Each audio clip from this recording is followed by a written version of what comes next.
তাহলে তোমরা কোনো পাপ কাজে লিপ্ত হওনি, ঠিক তো? আমরা হাকিকত ছাড়া কোনো বিষয় অবতরণ করিনি, বিশ্বাস রাখুন। ঠিক আছে,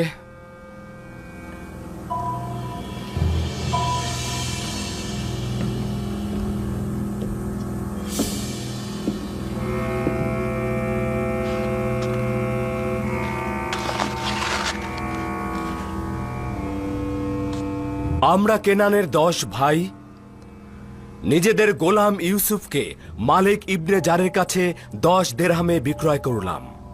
শর্তসমূহ হচ্ছে তাকে মিশরে নিয়ে যেতে হবে অথবা দূরের কোনো দেশে নিয়ে যেতে হবে, যাতে সে কোনোভাবেই কেনানে ফিরে না আসতে পারে। লাবি ও শামুন এই সনদে স্বাক্ষর করে